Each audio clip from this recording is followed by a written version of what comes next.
ابراہیم چلے گئے. پیاس لگی اسماعیل کو, شدید پیاس, اور عرب کی گرمی, اللہ اکبر, تیز گرمی, کوئی سایہ نہیں. بیت اللہ جس جگہ پر, بیت اللہ تو تھا نہیں, جس جگہ پر بیت اللہ ہے اس کے قریب میں چھوڑا اور چکر کاٹے, دوڑی صفا پر.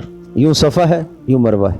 صفا پر پہاڑی پر چڑھ کر دیکھ رہی ہیں, دور سے کوئی آدمی نظر آ جائے تو اس کو بلاؤں کہ پانی تو پلا دے. نہیں نظر آیا, اتری نیچے, بچے کو بھی دیکھ رہی ہیں, پھر دوڑی.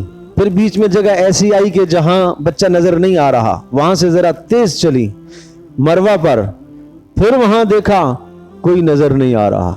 ابراہیم کی بھی نظروں سے اوجل ہو گئے, چلے گئے. پھر واپس, پھر بیچ میں وہی جگہ آئی جہاں سے بچہ نظر نہیں آ رہا, ذرا تیز چلی.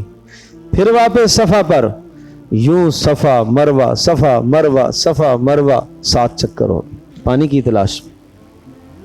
سوچو تو صحیح, یہ اللہ کے لیے قربانیاں انہوں نے دی ہیں, اللہ کو وہ ادائیں وہ پسند آئی ہیں. آج حاجی اور معتمر عمرہ کرنے والا جب تک صفا مروہ کی سعی نہیں کرے گا اس کا حج اور عمرہ قبول نہیں ہے. یہ کس کی یادگار ہے؟ یہ مائی ہاجر کی یادگار ہے, یہ قربانیاں ہیں ان کی. یہ ہے ابراہیم علیہ السلام کا اسوہ حسنہ.